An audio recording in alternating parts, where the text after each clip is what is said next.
Pale ulipo, zifuatazo ni habari za saa kutoka hapa ITV. Mimi ni Isaac Mpayo, karibu. Nakumbusha kwamba unaweza kutufuatilia hivi sasa mubashara Facebook na YouTube kwa anwani ya ITV Tanzania.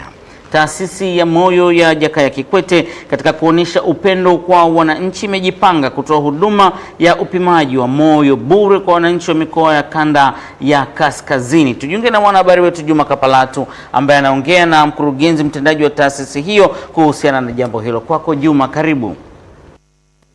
Asante sana Isaac Mpayo, kwa Dr. Kisenge hapa anazungumzia kuhusiana na mipango ya JKCI kwa mikoa ya kanda kaskazini. Dr. tuambie kanda kaskazini kuna kitu gani mkiandaa kikubwa?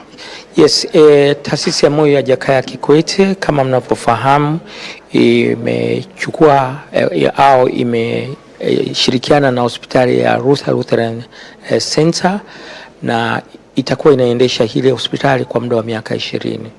Kwa hiyo tumeona taasisi ya Moyo tuwarudishie upendo wananchi wa mkoa ya kaskazini hasa Arusha kwa kuenda kupima afya ya moyo na magonjwa mengine yasiyoambukiza. Tutakuwepo pale kuanzia tarehe 29 mpaka tarehe 5 mwezi wa kwanza mwaka 2026 kuanzia saa 2 asubuhi mpaka saa 10 jioni.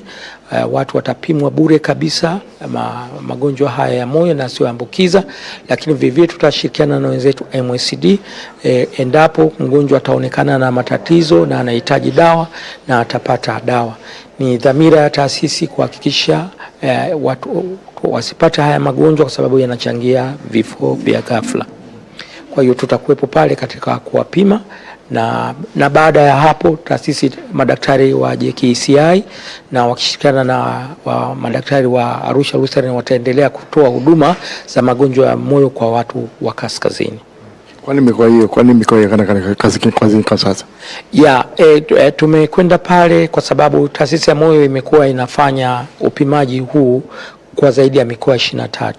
Lakini takwimu zimeonyesha watu wa kaskazini wamekuwa wanapata zaidi haya magonjwa ya moyo, na hii inaweza ikawa inatokana na hali ya maisha, mfano labda unywaji wa pombe uliokithiri, kutofanya mazoezi, kutumia vyakula vyenye chumvi kwa wingi sana kwenye vyakula wanavyoviandaa, alafu ulaji wa vyakula ambavyo havifuati ile lishe bora, mfano kula vyakula vyenye mafuta ya wanyama kwa wingi sana, hasa ulaji wa nyama nyingi sana kwa kupita kiasi, lakini unene uliokithiri. Kwa hiyo hivi ni viashiria vikubwa na uvutaji wa sigara. Sasa kutokana na hivi viashiria vinaonekana hii mikoa ya kaskazini kidogo takwimu zinaonyesha haya magonjwa yako zaidi kidogo.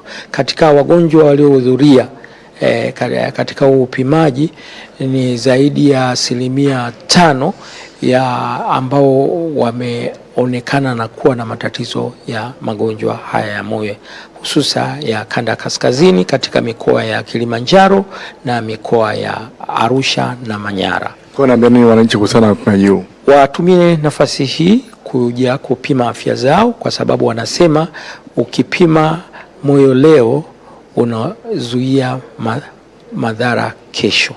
Kwa hiyo njoo leo, pima moyo ili ulinde afya ya moyo wako kesho. Kuna malipo yote? Hakutakuwa na malipo, ni wewe mwenyewe tu kuja, tumia nafasi hii kuja, hakutakuwa na malipo. Tunaleta upendo kwa wananchi wetu, tunaenda kuonyesha utu kwa wananchi wetu wa hasa wa kanda ya kaskazini. Asante Juma, ni mwisho habari za saa kwa sasa. Kipindi kitwacho Mjue Zaidi kitafuata hivi punde.